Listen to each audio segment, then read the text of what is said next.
तुमसे तुम तक के आने वाले हमारी प्यारी मीरा की दोबारा एंट्री हो चुकी है और इस बार तो उसकी एंट्री इतनी धमाकेदार रही कि आते ही उसने सीधे शर्मा जी को हाँ कह दी है नील और अनु की शादी के लिए।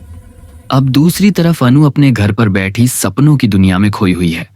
वो सोच रही है कि जैसे ही उसके एग्जाम खत्म होंगे वो अपने आर्यवर्धन सर के लिए एक खूबसूरत स्वेटर बुनकर उन्हें गिफ्ट करेगी।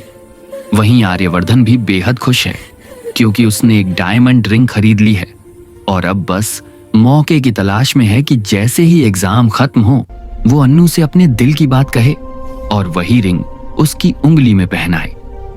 दोनों ही अपनी अपनी कल्पनाओं में गुम हैं, लेकिन उधर शर्मा जी और पुष्पा जी तो नील और अनु की शादी को लेकर ज्यादा ही उत्साहित हैं।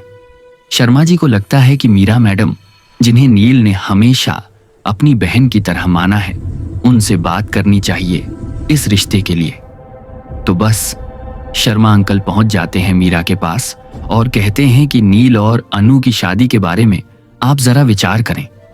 मीरा यह सुनकर बेहद खुश हो जाती है क्योंकि यही तो उसका असली मकसद था। वो तुरंत हामी भर देती है और कहती है, हाँ, ये रिश्ता मुझे मंजूर है। शर्मा जी भी ये सुनकर बहुत खुश हो जाते हैं कि नील की तरफ से भी सब ठीक है, लेकिन पीछे खड़े झेंडे और आर्यवर्धन सारी बातें सुन रहे होते हैं। अब आर्यवर्धन का गुस्सा फूटने वाला है क्योंकि मीरा अपनी मनमानी की सारी हदें पार कर चुकी है। अब आर्यवर्धन फैसला करने वाला है कि वो अपने जीवन की बागडोर मीरा से छीनकर अन्नू के हाथों में सौंप देगा।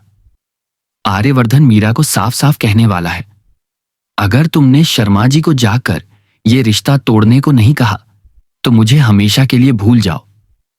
अब मीरा खुद फंस चुकी है और उसके पास कोई रास्ता नहीं बचा सिवाय इस शादी से इनकार करवाने के। वहीं दूसरी तरफ अनु के मन में एक डर घर गया है।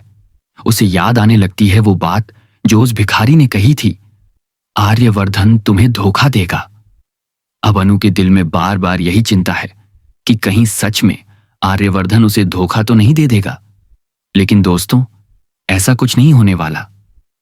आर्यवर्धन ने भले ही अपने पास्ट में अपनी पहली पत्नी के साथ गलती की थी, लेकिन इस बार वो वैसा नहीं करेगा क्योंकि अनु ही तो उसकी वही पत्नी है जिसने पुनर्जन्म लेकर उसके पास लौटने का रास्ता चुना है। अगर आपको ये वीडियो पसंद आए तो लाइक, सब्सक्राइब और कमेंट करना बिल्कुल ना भूलें।